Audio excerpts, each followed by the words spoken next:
I'm a fan of turning every call into a win by knowing what outcomes are good outcomes, like booking a JV, referrals, creating integrated partnerships, just telling someone about a new tool or something that you know they're going to get a lot of benefit from just based on what they're trying to do. This is an intro. Intro. Hustle and Flowchart with your boy, my boy, Matt Wolf and Joe Fier. Hey!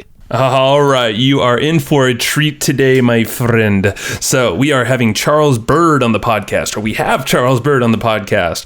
Now, this guy was introduced to me by another gentleman named Jay Rook, who basically was like, you need to know Charles. He is the best connector out there, but he doesn't just connect with people for no reason. I mean, the guy's got an intention, as he should too. What he's doing is he's creating the most profitable joint venture partnerships through his systematic way of networking and connecting with others. That's exactly what we're going to talk about in this session here. So what's really cool about this is that we are all surrounded by opportunities. We all have a network of people to connect with and figure out what opportunities exist, because they're not usually super obvious. So that's the power of having a system. And also by connecting with people all the time, you're just going to keep stirring up opportunities. I mean, it's something Richard Branson said is, opportunities are like buses. They come every 15 minutes. And in this case, you can set up that if you want in your life. And that's just with connecting with people and systematically having, follow-ups and connections in ways that those can turn into potential revenue, or maybe partnership, affiliate partners. Maybe you have a launch coming up and you want to get JVs on board to help you out. Well, that's a reason for it. Maybe it's just connecting people for connecting's sake. But maybe there's some revenue from that too. Whatever the point is, Charles is going to lay out exactly how he does this with the tools, with the systems, with crazy hacks that we never even thought of. So just strap in, because this thing is going to be a doozy, and we all need to connect with people. I mean, period. We're humans. So you might as well do it from the best, with the best, structure and system and person who's doing it that I've found yet. So you're going to have fun here, and make sure to get the action guides. They're totally free. It's actually just the action guide for this episode. They're free for 2 weeks of this episode going live. You can get it for free, and you want to get it because it is the condensed version of all the biggest nuggets and processes that you're going to hear here in this episode, but we actually make it easy to follow along. So in this episode, just like any normal conversation, there's scatter about all the different gems and whatnot, and not always in perfect order, but that's why the action guides exist. So you can then just jump right in and get something of gold, figure out that process, and that's where they're all living. So go to flowchartgroup.com. That's flowchartgroup.com. You might want to even pause this right now to go get it. Go at flowchartgroup.com. It's going to redirect you to our Facebook group, this little application, just a few little questions. One of those is your email address. Make sure to plug that in there, because that's how you're going to get the action guides. So flowchartgroup.com, answer a couple questions, and include your email address in there. You're going to get access to our community where we're all hanging out in there, including a lot of the guests on the podcast here, and you should be in there as well. And then you're going to check your email and then get those action guides. So that's where you get that. I think we're good to go. Let's go hang out and chat with Charles Byrd. All right, Charles, we're rolling. Thanks for joining us today. My pleasure. Thanks for having me. Yeah, man. I mean, we're kind of talking about this off air just now. It was like you showed up at the right time. I feel like we've been thinking a lot about this. We've been getting requests is, on the affiliate or joint venture side of things, how to properly do that, kind of the why, the how. And I know there's different models there as well. So I think bringing clarification to that from your perspective would be super helpful. And then we were talking about how you were talking about our show actually, and you were talking to your group, and like, they named the show like really nice, and it's actually an extension of our personalities, and the hustle being me more so, and the connector type, which you are. I felt like, oh my God, this would be like, for me selfishly, like a really cool chat, because you're all about systematically connecting with people and growing your network with purpose. So I think it's going to be a cool discussion around those two pillars, I guess. Yeah, it was fun highlighting you guys in the group because we were going through this exercise of designing your irresistible offer, the naming, the market, the pricing, all of that. And I was like, right at the end, I'm like, and I'm going on the Hustle and Flowchart podcast. Nailed the name. Nailed it. Great. Thanks for the shout out there. Well, give us a little before we jump into all the meat. Give us just a quick little up to speed background of yourself, maybe before the JV world, because I know you were doing some other stuff before that. Sure. So I worked in the Silicon Valley for 15 years. I was a director at $1 billion software company. I left because I wanted a taste of that freedom I read about in books that entrepreneurs were purported to have. I created a low ticket productivity course, and being brand new to the space, had no audience at the time. So I figured out very quickly I should simply make friends with the folks who already had my ideal audience. And so even though I was teaching on productivity, I'd frequently get asked to speak at masterminds and events on joint ventures, and was basically talked into putting on an event specific to that called Pure JV, which has been running now for more than 4 years. Nice. And so I consult on that. I have a group program on that. I systematically book 2 to 6 joint venture promotions per week for my own programs and offers. And it's very fun showing people how to do that. Just like you, building relationships and having the best practices, habits, digging the well before you're thirsty, staying connected with people. And it's based on providing value first. It's based on kind of having a wake of goodness in front of you. And so people pick up on the first ring because every time you're around, they end up with something cooler than before you showed up. Mm. Yeah, no, it's an interesting way to look at it, because it's definitely how I've always leaned into relationships is, it's creating this bond, and there's always a mutual connection somehow, even if we're kind of not the same, talking the same language or whatever in business, but there's finding commonalities, and there's opportunities that come of that. And the fact that you're booking 2 to 6 every week is telling of that. Before all that, I feel like, because you have a perspective around affiliate marketing or getting affiliates, behind you to promote your stuff as compared to joint ventures. So kind of curious of how you would define the two of those. Sure. So I think of affiliates more like someone could sign up to promote something without even really having a relationship with you. There might be some page they go to, they sign up to be an affiliate, maybe, and hopefully there's an approval process to that. And then they're given assets and resources to do so with an affiliate link. I do that frequently with software tools. I'll be like, for Evernote, Asana, Stu McLaren's Searchy tool. Like if you're referring tools out anyway, you might as well make a penny on it. That said, when it comes to partnerships, joint ventures and building real relationships, long-term relationships, designing things to be the most successful for someone's audience and them personally, architecting promotions to perform optimally by designing the mailing dates, the messaging around it. It's just a lot warmer and personal, and you get better results. It's more fun because you end up having conversations with folks like you. And so it's more rewarding, and those conversations lead to an insane amount of opportunity as well. It's, I frequently feel like I'm in Scrooge McDuck's money pit, but I only have so many hands and pockets because there's literally more opportunity than you could possibly even chase down, which you guys probably experience that with the guests you're having on regularly. Oh, yeah. There's always cool opportunities that come from those conversations. That was one of the reasons we started a podcast. It was to create this systematic, a way to connect with people at scale, and the ones that, we wanted to give value along with the world to, collectively put that out there. But yeah, you're right. I mean, on the back of these podcasts and even before, there's a connection happening and the relationship building. And Yeah, we found through the course of conversation just here, but also outside of this, like, shoot, you never know. There's always these little hints. I feel like there's like breadcrumbs always being laid in conversations if you're paying attention.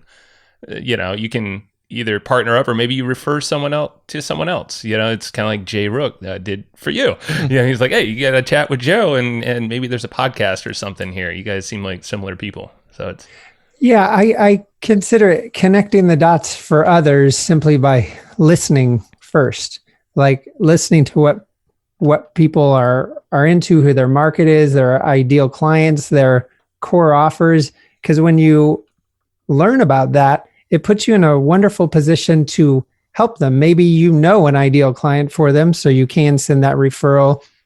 Maybe you know an ideal JV partner. And it gives you a sense of this person and their audience and market. Is there a fit between perhaps what you offer? And the intention is, whether there's a fit or not, the goal is to provide them value to get where they're going faster. And I have a example I like using about a joint venture call that wasn't a fit. And it would have been really easy to be like, well, this person happened to be in England selling foreign language training, which not a JV fit for me or my audience. So we could have said, well, that's cool, good luck. But instead we said, who would be an ideal partner for you? And so he came up with some names. I came up with some names. He connected me with Dr. Mativier, who I booked a JV with. He connected me with Jonathan Levy, who I've booked many JVs with. Jonathan Levy referred me to Joe Polish, who I helped with his systems for 5 months. And right before Joe went on sabbatical, he booked hour and a half with me to be prepped for that with his systems, all from a JV call that wasn't a fit. So I'm a fan of turning every call into a win by knowing what outcomes are kind of good outcomes, like booking a JV, referrals, creating integrated partnerships, just telling someone about a new tool or something that they're going to get a lot of benefit from just based on what they're trying to do. Yeah. It sounds like, based on the definitions that you're giving, I feel like we do more joint venture type stuff than we actually do affiliate marketing. And with the products that we put out, we're definitely more joint venture, because we do invite only. Like, there's no public affiliate program where people can just discover the affiliate program, sign up. Like, we need to send you a link, you sign up. Once we approve you, we'll get on calls with you and give you assets and figure out the dates that you're going to promote, and we work really closely. So it sounds to me that's kind of like the differentiator, right? Like an affiliate might be like, I go to ClickBank, sign up for a ClickBank account. I get an affiliate link that's just for a product that's available. They have a resources page where I can go download swipe copy or whatever, banners, that kind of thing. And that's the affiliate play. But the joint venture play is more that hands-on, we're going to work with you. We're going to sort of kind of a smaller group. Is that kind of the... Absolutely. And then teeing it up. Let's say you were doing a joint venture webinar, teeing up a podcast to go right before it, where the call to action is to register for that webinar. You can design the promos to get a lot more traction out of the gate. Yeah, absolutely. So now if somebody was listening to this and they're getting ready to launch a product, or maybe they've already got a product out there, but they want to get some joint venture partners on board. They want to start connecting with people, but they don't necessarily know where to start looking or how to even begin the process of finding people to partner with them on their upcoming product or their existing product. Where do they start? Sure. So we always want to start from our warmest connections and work outward. I've booked JVs from cold outreach to some pretty big people, but it takes way longer. So working from your previous clients, peers in your space, different people you have relationships with already is certainly where you want to start. And it's also pretty important to know how to structure the deals, and it ends up becoming a framework that's like a big cookie cutter, that once you have the elements in place to do it, you're just stamping that thing over and over again. So let's say you are looking for some ideal partners. Like having a conversation with you guys, since you know so many people, would be a good place for perhaps another guest to start, because you have those relationships. Now, when I first started out and didn't yet have those relationships, I was in Facebook groups, little mastermind groups. Anytime you're on Zoom calls with peers or potential clients, that is a beautiful place to start building those relationships. And you can do that in addition from working from warm connections and intros and so forth. But the common practice that I duplicate over and over again is getting an intro to a partner, getting on a call, and I'll have a joint venture booked in 20 minutes, whether they've heard of me before or not. Wow. It's a system. But going back to like Facebook, let's say you're in a Facebook group, kind of a peer group, or maybe it's a group based around a certain tool that a lot of people in the industry use, or maybe there's a leader in the industry and you're part of that group with other people who follow that leader.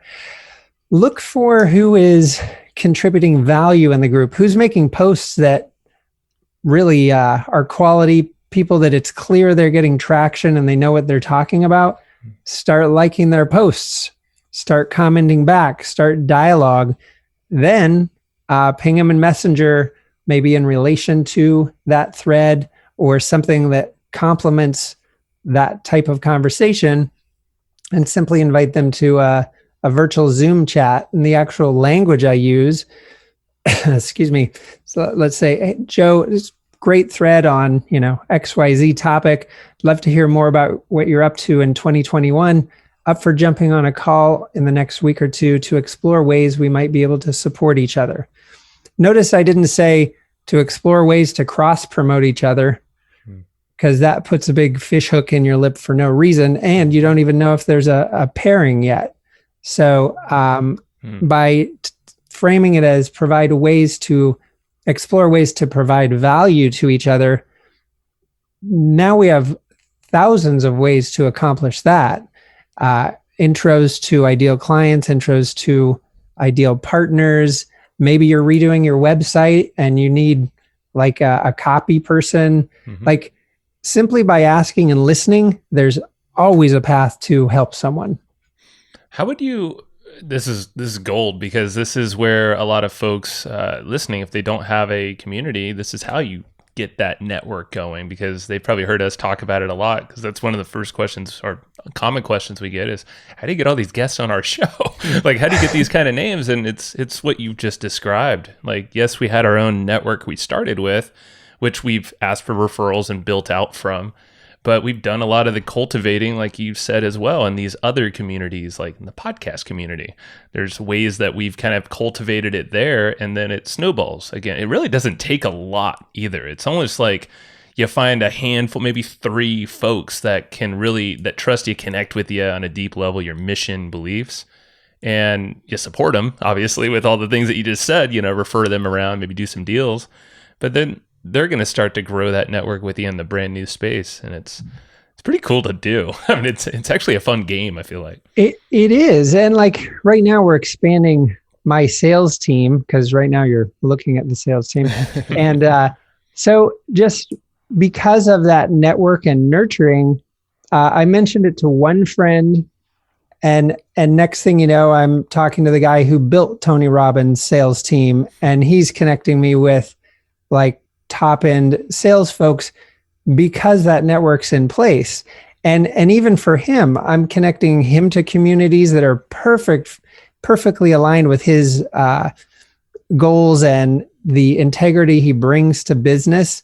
I'm connecting him with communities that are purely based on that shockingly he's never even heard of. But I mean, these are groups that spend time on Necker Island. I'm curating a group to go next month. But as he was providing me value in how to bring on a salesperson, how to structure the compensation, I'm listening to what he's doing, and I'm providing value back to him, to bigger communities, to people in his local area that are just awesome, like people in the baby bathwater mastermind, that big thinkers out doing big things that he doesn't know, but they're like in his backyard.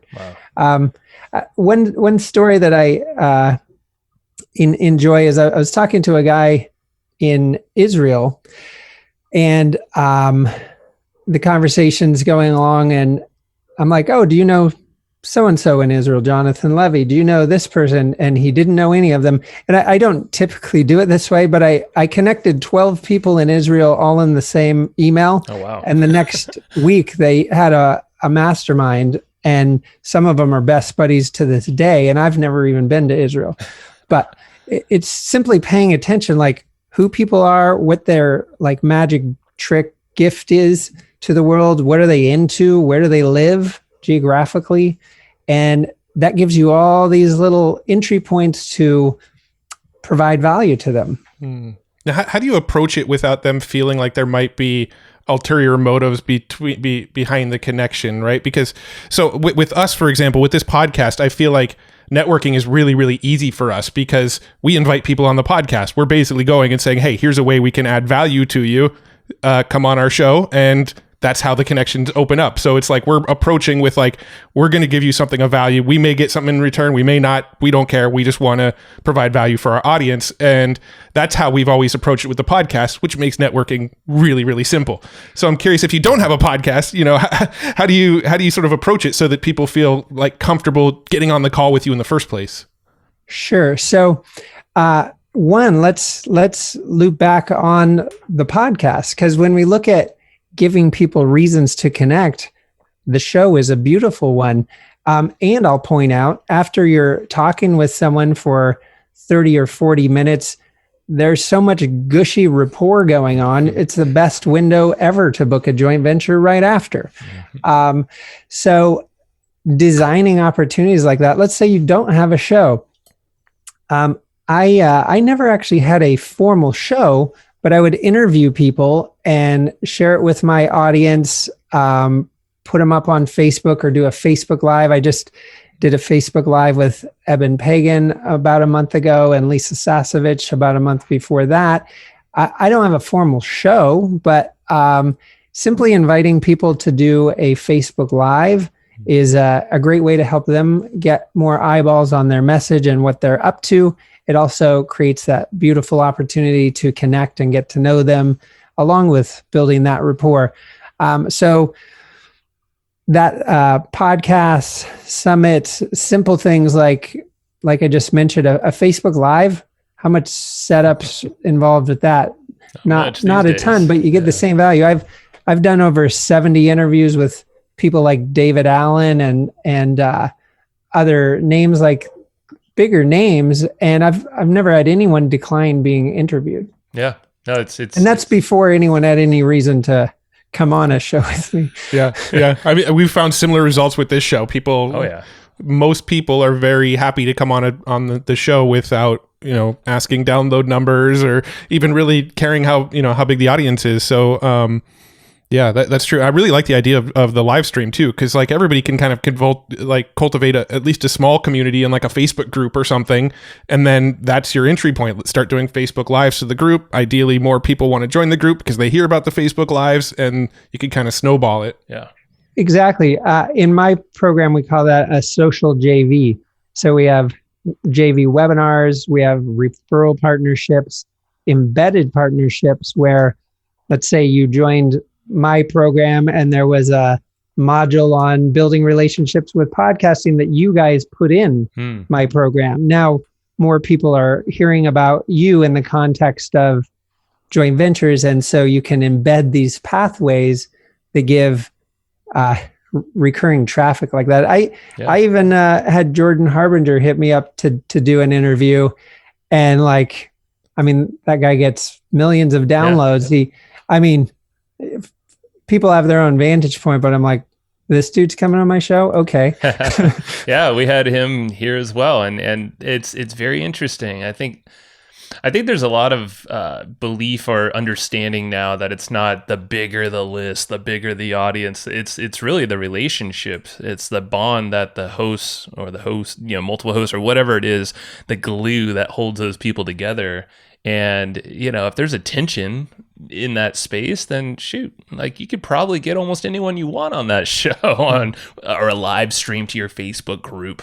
You know, it's not really you just got to ask. I know that's a big thing, is just getting the referral or actually creating that space for it to happen. Yeah, so there's a whole array of ways to provide value. So someone who had come to one of my Pure JV events gave me an intro to Yannick Silver, who runs the Mavericks. And I'd never met him before, but I'd heard about the Mavericks. And so the first call, I just mentioned how I was speaking at different events, just basically secretly planting the seed that, hey, I'd like to speak to your group. But then I said, look, you manage a lot of things, and I know you're into systems. Would you like me to cover some of my systems to streamline what you're doing? So I wasn't pitching him anything. I was offering basically expertise on systems since he manages so much. And what happened was, not too long into that, I showed him a tool I use called the Brain. It's a dynamic mind map, which he also uses, which was shocking because no one uses it. Never heard and of it. Yeah, basically anywhere you click, everything shifts around it relationally. So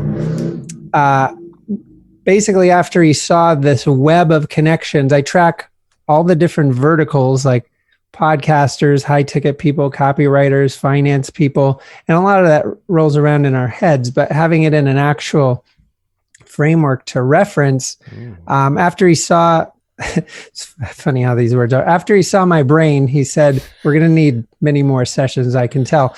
And now people who join the Mavericks, they get access to one of my programs through there, and Yannick sent his teams through there as well. So let's look at the gateway there again. I wasn't going in pitching. I was going in providing value, basically expertise on something I knew would likely be of interest to him, which quickly transitioned to him noticing the breadth of my network. And now most of our relationships about me sending various intros, and I got one from him like 2 days ago. So we're always just looking for these entry points, and there's like 1,000 ways in. So it's something I call the reciprocation trap, where we don't reach out to someone because maybe their list is 50,000 and yours is 5,000. So you're like, well, I'll just stay over here and not even bring it up. That's the reciprocation trap. We feel like we have to give something the same back when we all have different needs and goals.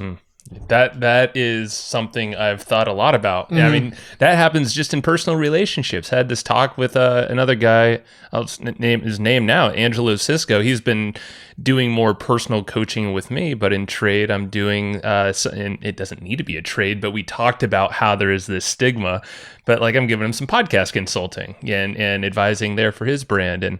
But we chatted about that exact thing, how there's this reciprocation thing that we feel like we have to do, and that prevents a lot of the asks that prevent us from growing in some way. You know, he knew he had something to offer, and typically it's almost like these things that are not currency or money is, you know, if like there's a value of exchange that we can do here, even if it's just an introduction or just a good chat. Like some people just want to connect with someone like this too.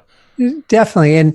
And part of this process, the way one of my groups titled what I do is systematize niceness. So let's say we're jumping on a call, and I have something I had to reverse engineer what I was doing so that I could teach it, but I didn't really realize what I was doing. So let's say we jump on a call. I call this the invisible pitch.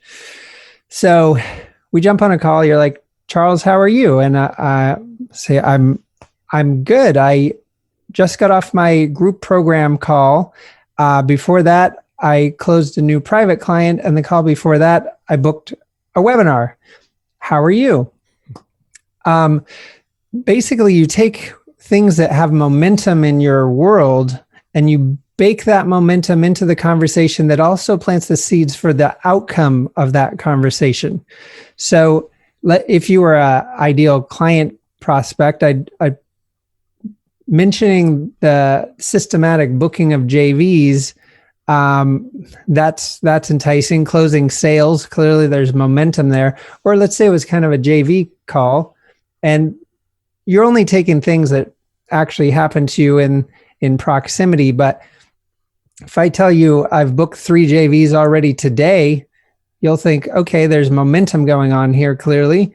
And maybe he wants to book a JV with me too. Why are we talking, right? So it helps guide those outcomes. And when you listen to what other people are trying to do and provide intros or ways to support out of the gate, you never ask for anything. Just the proximity of service, people bend over backwards to help you as well, and crazy opportunities come out of that.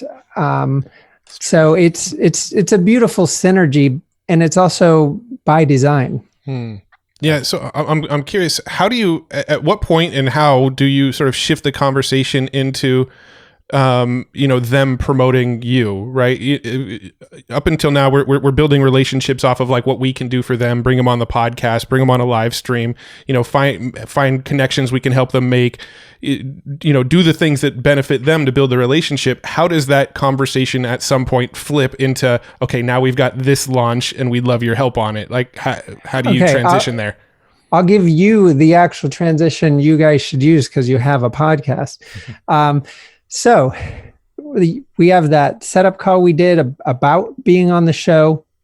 Then we've got the actual show. So before we hit record, one of the things I would recommend you add to your flow is say, hey, after the interview, can we build in like 10 minutes to sync up further? There's a few items I'd love to talk with you about. And so for one, that means when we hang up, when we stop the interview, I'm not expecting to just leave. So you've set that expectation up front. And then we go through this interview. We have a great time talking, sharing ideas, getting to know each other. I'm as warmed up as could possibly be by the end of this. I'll give you an example I read in the book Persuasion. Yeah, Cialdini. Yeah. So in that example, the guy's a professor, and he was taking a quarter off to write a book, and he was going to a different school to, I guess, sit there and work.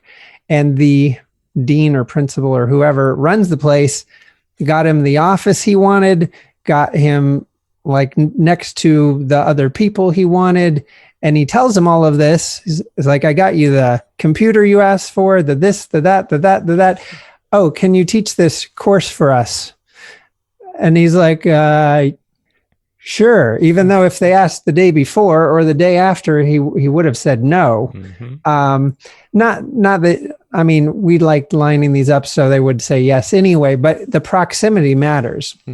Yeah. And it's the persuasion, like you're stacking value up front and you're opening loops, you're doing all of these things and then you're right. I mean, it's the podcast is a perfect analogy in this whole, because it's a very phased approach and not a lot of people understand that, but I love that you've just honed in on it perfectly, because we've been doing it kind of just, I wouldn't ever say haphazardly because we have a system to it, but it's definitely more dialed in.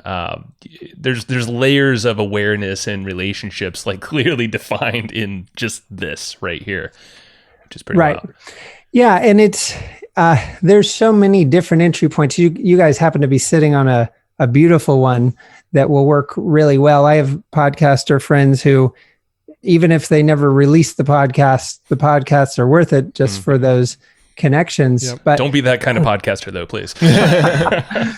Yeah, but there's also going out of the way, shifting to wowing your partners with or partners you want. I'll give a couple quick examples, but one, Joe Polish tried to introduce me to Eben Pagan 3 times, and Eben never particularly responded. He's got, quite a few things going on. So last year, I guess the year before at this point, I know what camp he stays at Burning Man. So I went out of my way to wander over there, and turns out he was speaking. So it was pretty easy to find him. So I waited, listened to him and his wife, Annie, talk, and then chatted with him afterward, very briefly, like 10 minutes. He's like, here's my email, book a 15-minute call. He didn't really know me. That didn't seem like he knew me. So I booked a 15-minute call. I didn't open up talking about business. I was talking about things I knew he was into. In this case, Burning Man. Showed him a movie I made there and stuff that is interesting to him. Mm-hmm. Then I'm like, hey, you've got a launch coming up. Would you like intros to some partners? So I sent him connections to some big partners. And then he featured me as the JV expert in his high ticket virtual coach program, invited me to a 5-day mastermind and event in LA. Then when the pandemic hit, he started a mastermind called the Visioneers. It's a peer group like Jeff Walker, JJ Virgin, Jay Abraham, Stu McLaren, like the who's who of internet marketing. And guess who's there too? All from the shift to wowing your partners. Like, go out of your way to do cool things. Go out of your way to support them while you ask for nothing. Now, there's different kinds of people in the world. I spend my time with people who don't take advantage of that. So careful who you're doing that for. Sure. But I'm sharing that example, and I like sharing examples that show there's more than one path, but the theme is always providing value first. Yeah. No, that's a great example, and I love that story.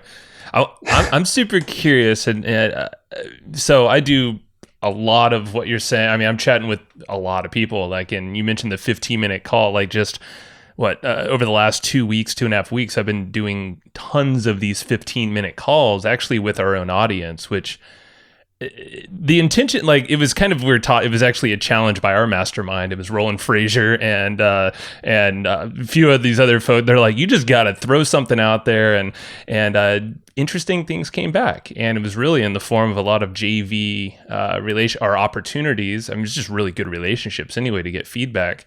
But a lot of them have turned into, oh, I'd love to promote your stuff, or hey, I have this product, can you help me scale it? And then that led to an introduction to a different partner of ours that can actually help out. So exactly what you're saying, it's kind of just like stirred the pot. It's like there's a lot of stuff that can just happen here. And so I'm curious though, after these calls, you're very systemized and you have tools. Like, I'm curious about the brain, but how do you keep track of all these conversations and the follow-up? Like, when you actually get into software and systems, like, do you have a CRM that you go, or what's the process look like? Yeah, so there's these relational best practices, and then we need systems we trust. And I designed frictionless systems. So everything's talking to everything else. We spoon feed ourselves the next step so we don't have gaps and have to go figure that out. So everything from jumping on a JV call, I have a template. I happen to use Evernote, and so I have a JV call template, and it's got this whole architecture and flow of the call for when I get the JV booked. I have the whole list of questions to ask, logistics on branding and who should be copied and things like that. And then handing that to the team, like, we have something I call the "We Are Booked" email that goes out directly after that call that day or the next day. Like, every part of this process, from inception to rebooking and waves of intros to the next partners, all of it is systematized, templated, spoon-fed step by step on the way. I think I need those templates. I need to sign up for your program. Sorry, carry on. I'm just like, oh my God, this is the missing piece. So based on the JV type, there's different steps that happen. So we have this kind of chronological timeline of first you have this conversation, then like everyone has templates that go with it. And then let's say we book a JV webinar. So I create a task in Asana. I duplicate a templated task that has like 160 sub steps, like little things like go duplicate the landing page, update the names, get it talking to Active Campaign, that the operations team manages. But let's use the example of the conversation I had yesterday with the guy who built out Tony Robbins' sales team, Brooke. Mm-hmm. So there's 4 intros coming out of that call that I'm sending out, and he's sending me some. So you capture those directly in the note where you're taking notes. And then depending if you're using Asana or Things or Trello or whatever your task manager, you want to make sure that that's going there and it's prioritized. So I like to batch do intros, and I love doing them on video. I use Vidyard, other tools like Loom. This is again is the shift to wowing your partners, and the truth is it's way easier for you. Yep.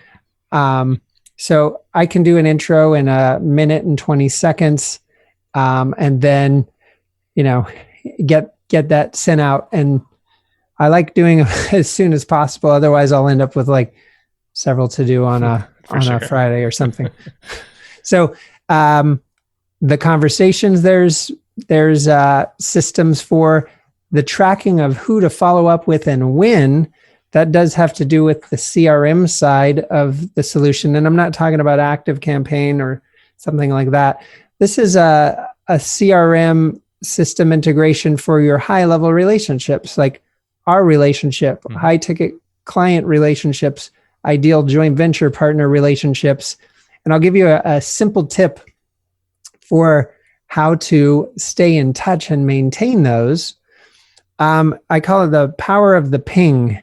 I was at an event once and was chatting for like 2.5 hours with my friend Robert Michon. And he's a cool guy. He was like, if I ever come to mind, just ping me. And I recall the thought process was like, well, what if you're in a meeting? What if you're having dinner with your family? Like, I don't want to bug you. And I was like, I'm just going to do that with everybody, because people come to mind because something relational came up. Maybe an intro you should make for them. Maybe a tool you want to tell them about. Maybe a new camera that came out and they're going to be into it. They come to mind because it triggers something. So all the time I'm out on runs with the dogs and I'll just send a voice memo. It's like when David Gonzalez messages me, I reply back and I'm happy he did. And it's that same thing with everyone. Because then we'll bend over backwards for people that are there for us. We're there for them. Versus the antithesis is, hey, Joe, I have a launch next week. I know you haven't heard from me in 2 years. Can you mail? You're like, right. Dude, no, I can't. That's not how it works. So the ping is literally just something triggers your mind. Maybe it's the CRM or it's your brain. And then you send something personalized. Yeah, audio, maybe a quick video even on your phone, a Loom. So the ping is basically, it sounds like a device though, right? More like a text message or something. Yeah, I like Facebook Messenger, text message. It can be email, although, I mean, if you're out and about, that's a little clunkier. But you're right. It's who pops up in your mind. And then the CRM also does spoon feed who to reach out to when, based on the last time you talked to them, or maybe you're closing in on booking a JV, like maybe they promoted you 6 months ago.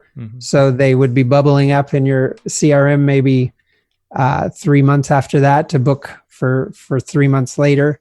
So you can use a few different methods. I'm also a huge fan of, 2 things. So I get me started. So I had a JV call,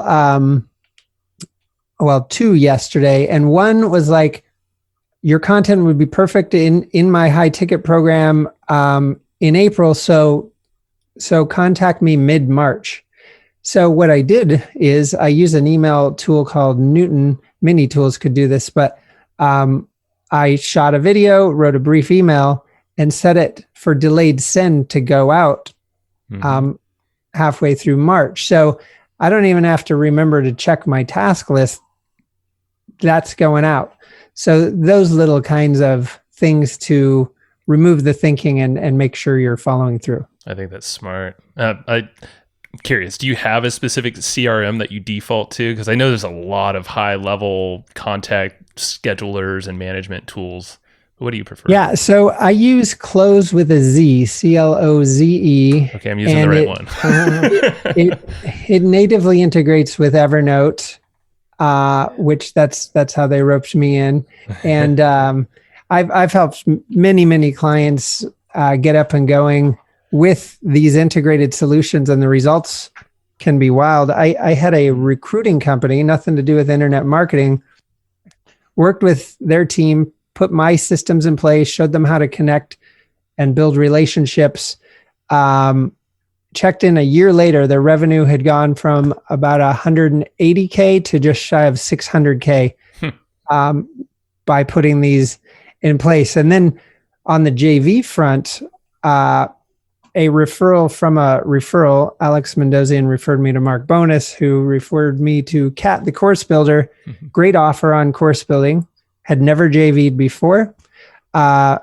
She joined my group, taught her how.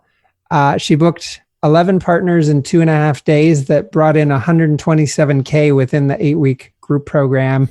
So it's really cool to just people that apply it get results. Yeah, man. This is, I feel like I can keep nerding out, but I think I should harness myself and maybe we continue the chat another time. Maybe that's a seed. You're like, yeah, we'll continue this out later, Charles. Because, yeah, I mean, I'm using Close with a Z, and it is amazing. I honestly don't have it dialed in, probably nowhere near like you do, but I see the opportunity once you have everything integrated, including, Evernote, but you have all the social media networks, all these things that allow you to kind of keep tabs of the pulse of all these networks in one area, so you don't have to rely so much on your brain. Because I know my brain isn't going to always remember this stuff. One of the real secrets that it's immensely powerful. Maybe someone emails you, Matt. Someone else DMs you, Joe. Someone else is texting.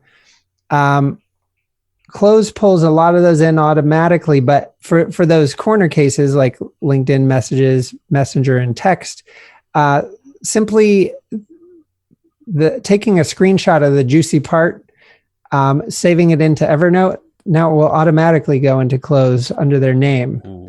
So there's zero systems in the world that curate from these things, but that one does with this engineered method that help people implement. That's really smart. I think, Charles, you have just expanded my mind in many ways that I have not thought about possible. I'm totally serious here because this is the thing that lights me up the most. And the fact that you can you have a great system, both just how you present yourself, but also working behind the scenes and then this brain tool. I think it's the brain. I'm going to look into that too. Because, I mean, I think, as you said, you can grow. I mean, everything we've done is on the back of our network and being systemized around it. You are the systems and the architect. And the hustle over here is just feeding Matt's system. But both of us are now walking into this role even more so. And I feel like most product or anyone should have a decent system to live by for their business or cause. Yeah. So, yeah. Oh, go ahead. Well, I had one sort of final selfish question that I wanted to ask, but if you had something that was like a comment on what Joe was just saying, go for it. Well, I was going to just mention there's the relationship side, shifting to wowing your partner, shift to warm leads instead of paid traffic where you're at the mercy of the algorithm and the Facebook apocalypse happening right now. And then the systems behind the success. The last part of those 5 shifts to a never-ending flow of clients is an irresistible offer. And getting that part right is like breathing oxygen for the first time. My business partner, Bill Barron, walked me through that for my Pure JV group course. And conversions went up by 4 times overnight. Wow. Like previous groups I've filled through multiple JV promotions and having many partners on. The group before last, I filled from 3 presentations. So getting that part right combined with these other things, it's insanely powerful. I have friends who would kind of started to try to JV, gave them the system. Their first webinar pulls in like 32K. My friend Tim Francis, he's got a great network. Yeah. He hired me and went through the group, and he was late to one of the calls. He's like, sorry, I'm late.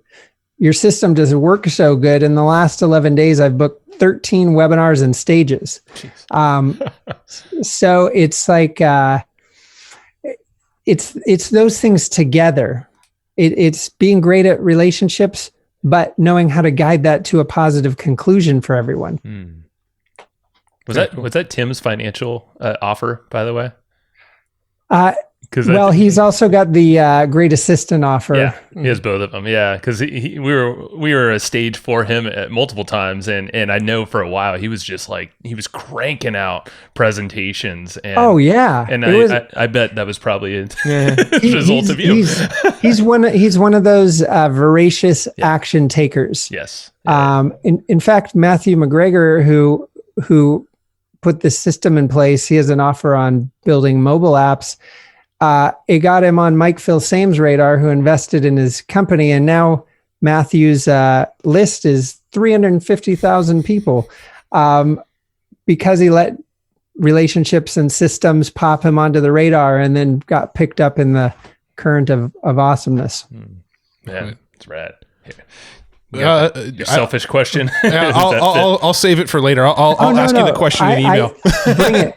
Just bring it. I'm all ready. right. So my last question was going to be, so as a podcaster with our podcast, one of the things that I think we get in our own heads about a little bit is, let's say we interviewed somebody and then a year goes by after we interview them and we don't necessarily have a reason to follow up with them, but we do want to kind of stay in touch with everybody that we connect with.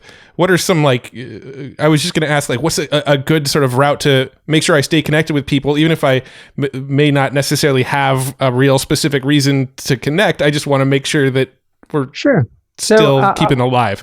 I'll give you some relatively low-hanging fruit, although you could engineer other things. But so you mentioned we talked around Thanksgiving last time. So I did less this year, but the year before, on Thanksgiving, I just stepped outside and I sent about 65 messenger messages.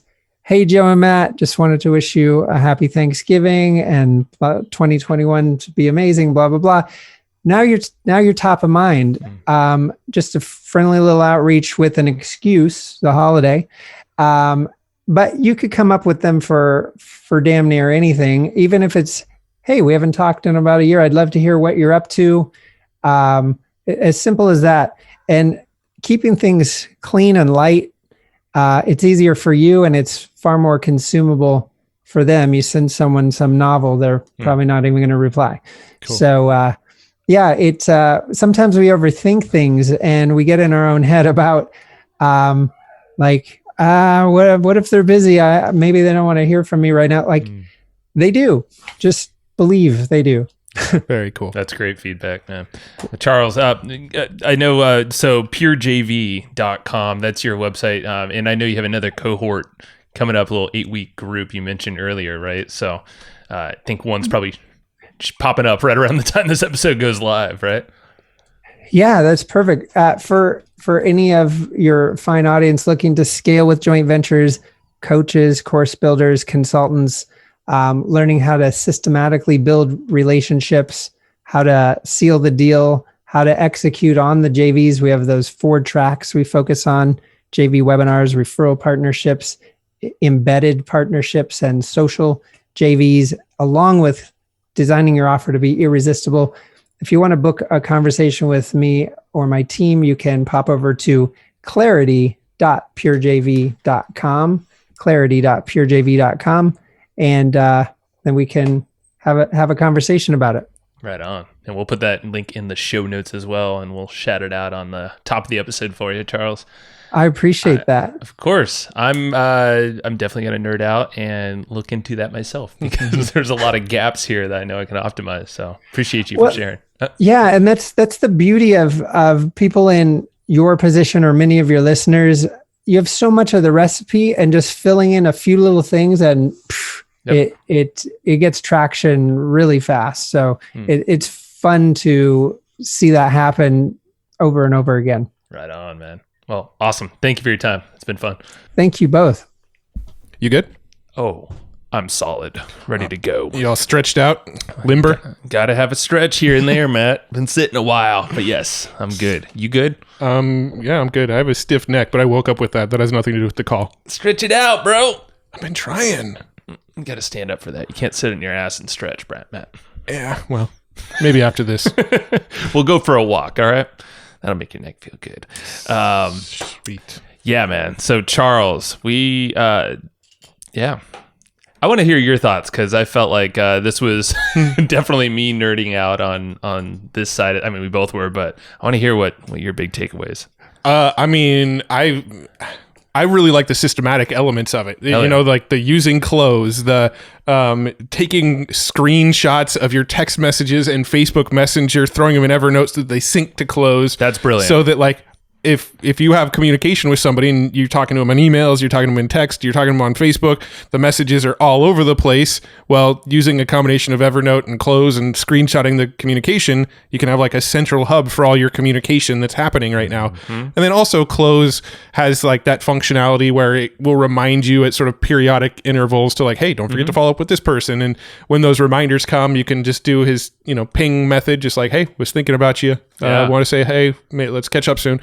That it's really good. the fact that like networking and the relationship building has been such like an organic process for our business, for me, I get lit up by seeing the potential systematic elements of the same concepts. Same. Yeah, man. I mean, for me, I'll just be honest, is I obviously, but I'm not, my strength isn't in building the systems that occur outside of these conversations and things. But shoot, if I have a great system or framework to follow, sign me up. Yeah. I'll fill that bad boy and follow along, So that's why I was like, the CRM. And the fact that you said Close, I mean, I've been using Close nowhere near as dialed in, I'm assuming, as his. Yeah. But just out of the box already, it shows you, how you can. Yeah, I knew you were experimenting with it at one point. I didn't know you were actually like in on it now. I like it. I just haven't been able to, again, it's frameworks. So that's where, honestly, with Charles, I think it would be great to, I might go jump into what he's doing because that really, I feel like that's where everyone drops the ball with people and relationships is like, you can have as many calls or do enough, all this networking or clubhousing even, like however you choose to meet people and talk. But it's not only just the follow-up, it's the thought behind it. So it's recording little hints about someone and making the relationships happen, connections. And I think that's where, I mean, you can probably chat with half the amount of people. If you have a great system, you're probably going to win more than the person that's just hustling, having a bunch of calls and not having a system back there. I think if you take anything from this call, you should take the fact that if you have a podcast, networking is a hell of a lot easier. We've been saying it, but like, oh my God, Charles gave like the perfect flow for a podcaster. Yeah. To just open up the ability to have some conversation. And it's super simple. I love it. Yeah. And I mean, we were kind of, at least with some of the questioning that I was asking when I was kind of honing in on like this sort of JV and how to get JVs. And I was kind of hammering that a little bit. Yeah. That was us being selfish because we have our Pod Hacker launch that depending on what's... This is tough because we always record these so far in advance. Sounds so stressed out. Oh my God. I don't know. Who controls the calendar, Matt? Matt. I do, but as we record these, I don't necessarily know exactly what date they're going to be released on. Okay. Because just talk about Pod Hacker. It's not a mystery. Rearranged. And, doesn't matter. Talk about it. I decide to not release episodes from time to time. You're the puppeteer, you're saying. Yeah. Like the one we did with Elon, I decided not to release it. I don't know if we should release that one. Yeah. The one we did with Richard Branson. I definitely don't release that. I don't want to share that with anyone. That one was just too, like, dude, he taught us how to like build an airline from scratch, make $1 billion, and he gave it in a step-by-step process without needing any capital. FTC, if you're listening to this, that is not accurate, or at least we can never. Why are prove you worried that, about the FTC? We have an interesting collective of folks listening to us. I'm not going to discount the ability or the potential. Hey, I'm not teaching our audience what he taught us. That's true. This is true. I don't know. I just hear claims. Yeah. Maybe not. So, some episodes they don't release, and because, it's Elon and I want to keep it to ourselves, or Richard Branson. But, besides those guys, I guess. I'm just explaining why I don't necessarily know when this episode's coming out. I got it. Okay. Those are fair. But Pod Hacker is most likely live now at the time of this being released. And so I was asking a lot of these questions because we're releasing it internally first, and then we're opening it up to JVs afterwards, invite only kind of thing. And I was genuinely curious, like, okay, we've made a lot of these connections off the podcast. We've built a lot of relationships. We're pretty well networked people, but we never ask. We're always give. And we designed it that way. That's what we like. We like to be able to prop other people up and put people on our platform and, help our friends and stuff. Like, that's what we do. But we're always a little bit held back on going to all those same people and saying, hey, now we need your help. Can you turn around and promote us now? Mm-hmm. And so I was genuinely curious, how would you approach that? You spend so much time building these relationships. I don't want to, this is obviously a sort of limiting belief and it's all in my own head, but I don't want to go and sort of taint the relationship by saying, all right, now you promote me, and I think he had some really, really good advice in that world. Oh my God. Yeah. Yeah. And and I think it was one of the very last things is just reach out, just ping them, because guess what? You're always thinking that, bugging them or whatever. And he's like, they want to hear from you. Yeah. And it is absolutely true. And it's not like we'd be pushy either. It's more like, hey, if this is a good fit, mail it. If not, understood. And even before that, it's just striking up a conversation, just let them know what we're up to, because the beauty of podcasting and just really what we have, I mean, we have them around our ecosystem, all the folks that are genuinely here to support and whatnot. I mean, they're around, and they do want to hear from you. And this goes for all, you listening. It's you have people that are kind of circling your online presence, offline presence, whatever. Just you as a person. Why? There's no harm in pinging someone. And it's like your family. It's like you probably want to ping your mom or dad or something. It's like go check in how they doing. I mean, same goes with other people around. Well, I mean, yes, and it's a little more it's a little less black and white than that. There's obviously sort of levels of relationship. There's people that we've had on the podcast and maybe they were on 2 years ago and we never really did a great job of staying in touch with that person. It would be weird to approach that person and ask for a promotion in the same way that we go and ask James Schramko for a promotion, who's been on the podcast 6 or 7 times now, right? The approaches need to be completely different 100%. For those two types of people. Yeah. Yeah, and Charles lined out so many ways to do that. Yeah, I thought it was really cool, and the power of the ping. That was his strategy that basically does this. Yeah. So might as well just start with the warmest folks, of course, people that you have the warm relationships with. But yeah, the power of the ping can help with. That's just fun to say, isn't it? Power of the ping. I mean, but dude, it's like POP, POTP. Pop. Yeah, just get rid of the T. Pop. PP. Yeah. Yeah, pop. Yeah. So now we'll just say pop them, and you'll be like, "What do you mean by pop them?" I'll be like, "Power the ping, dude. Power the ping." Gotcha. Just pop them. I'll do that. You do that too. Pop them in their earballs. Carrying on.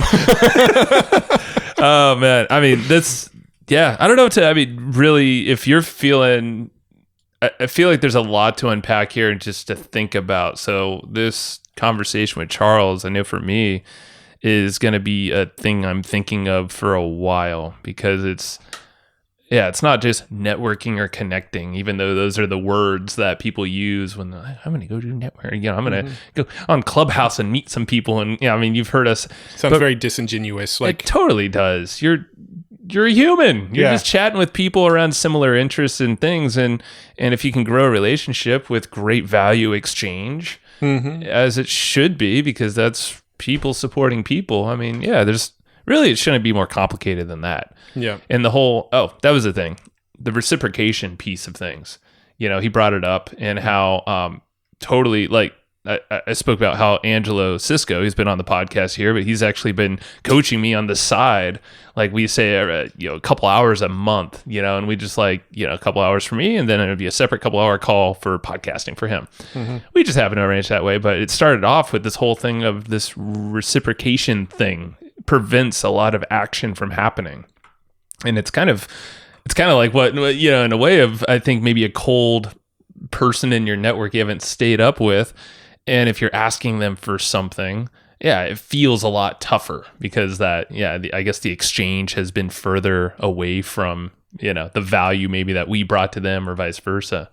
So to ask for something feels like it's a lot.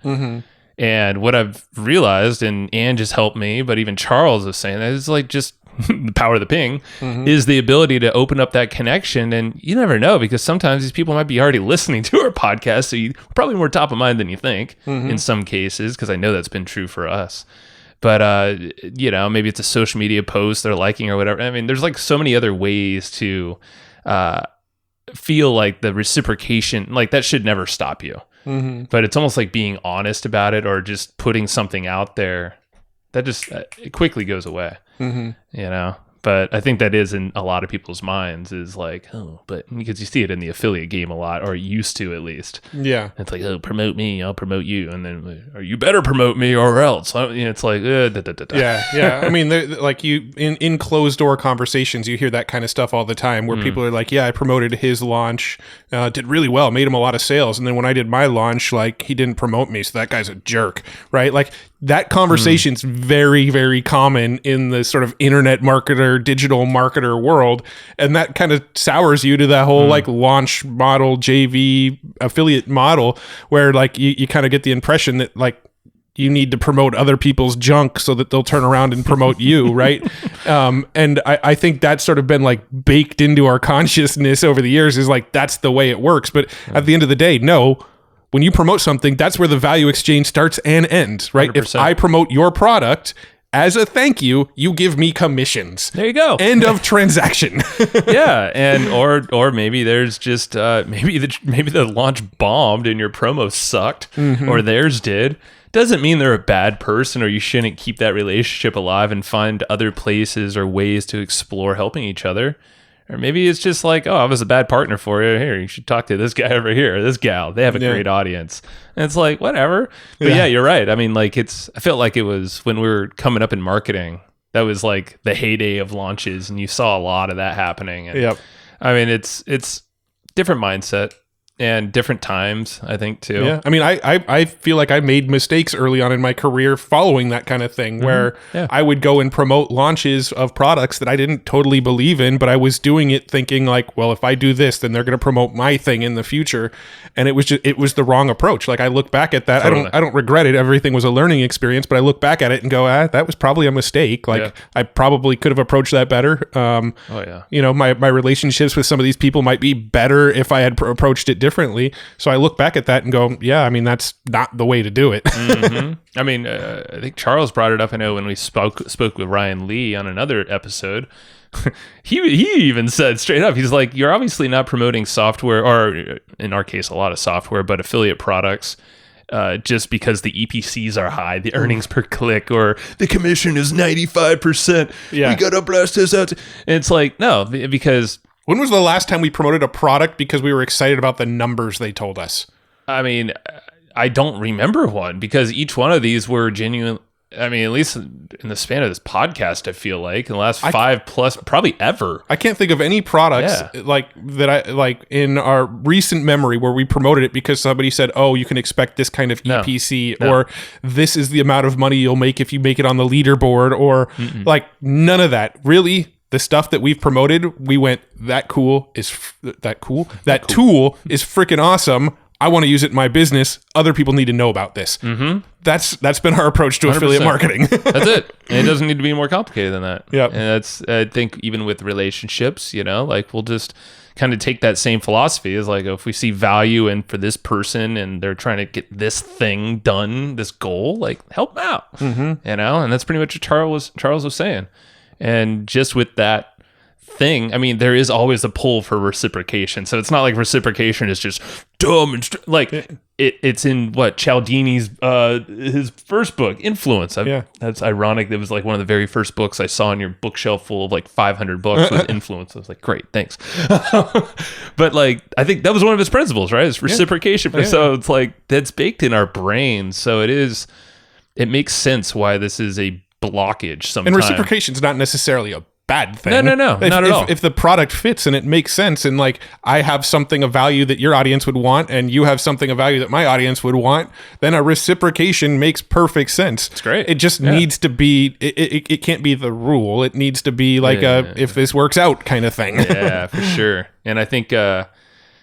Understanding how reciprocation works. So probably picking up Robert Cialdini's Influence book again if you haven't read it, because I actually kind of want to reread this section now. Thinking about it, is just understand that it's in our human psyche. Like that's it. It fuels us in many ways, but it also prevents us from getting shit done that we really want to do. Yeah. And also on the other side of things, like someone probably really wants to hear from you right now. Yeah. Or promote your stuff right now. Because I know this has been the case for us. And I actually have an email.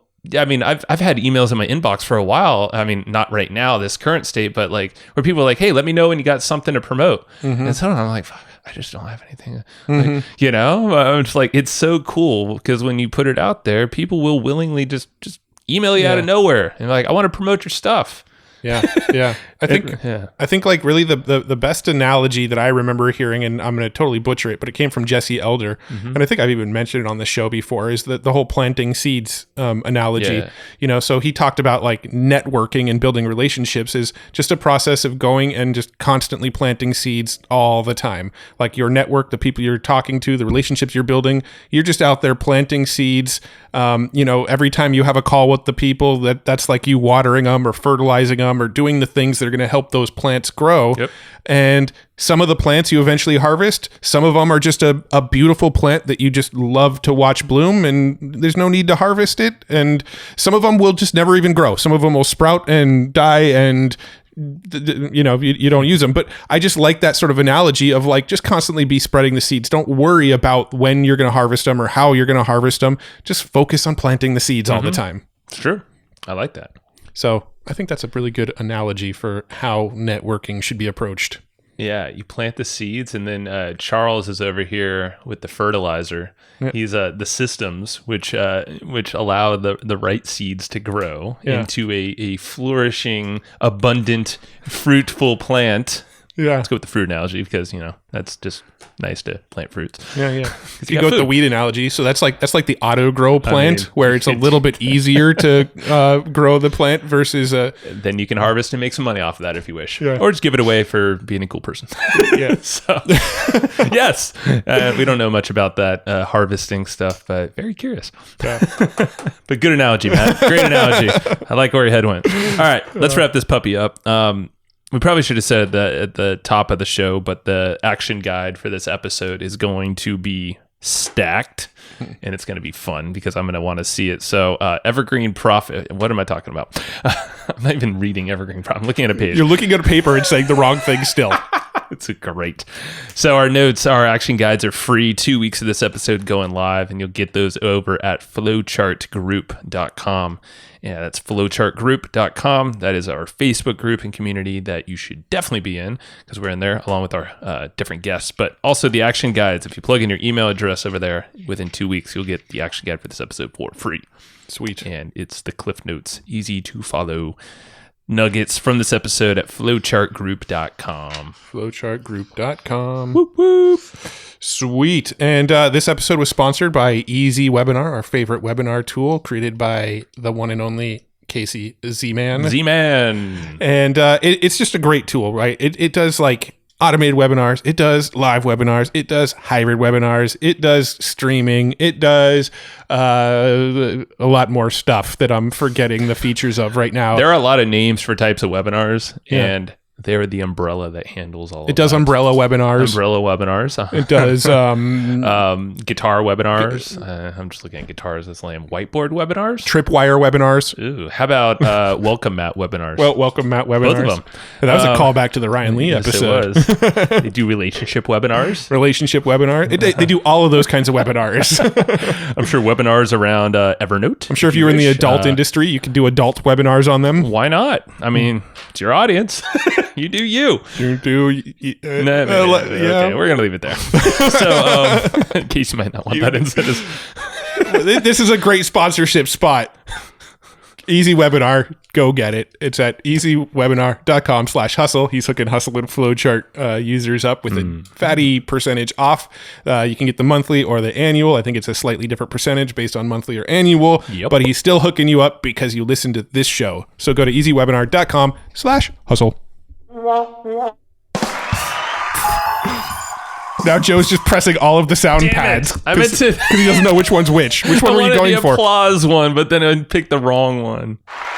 Yeah, I hit it with my button smashing mat. But you know what I have to say about that? I know. It was poorly timed.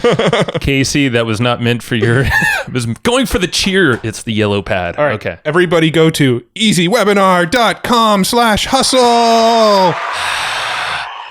You don't need to do that. The soundboard does it for us. You silly dude.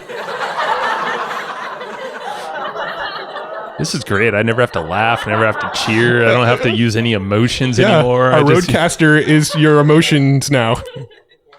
I don't want to have a robot being my emotions.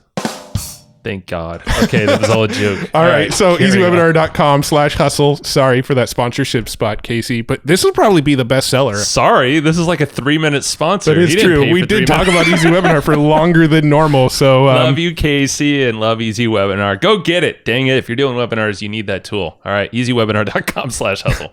All right, and if you like this episode, if you're even with us anymore, I appreciate you and love you because it's been a 20-minute ramble fest on our end. Go please share this episode around with folks, or leave a little review, subscribe, do whatever what feels right to you. But do what feels right. Don't do nothing though. Do something. Yeah. So whatever that something is to you. You have a friend who's like, man, I really wish I was better at networking. Like every time I meet somebody, I forget to follow up with them, and I'm afraid to ask them to help me with things. And you've got that friend that needs this episode. Think of that friend and make their day. Give them a power of the ping. Power of the ping. Give them a pop. That friend. I don't know if I like that. But yeah. All right. Thank you very much. Appreciate y'all. See you next time. Bye. Thanks, everybody, for listening to this episode of the Hustle and Flowchart podcast. Before taking the time to listen, we want to give you something a little bit special. Every single episode that we do, we actually have somebody on our team take notes. We basically have a Cliff's Notes version of every episode where you can go and find all of the tips and tactics that they laid out, all of the resources that they laid out, all the good stuff from this episode. We actually have a nice, simple notes version that you can find on our website. So go to evergreenprofits.com, find this episode that you just listened to, and give us your email address, and we'll send you the notes. Thanks for listening.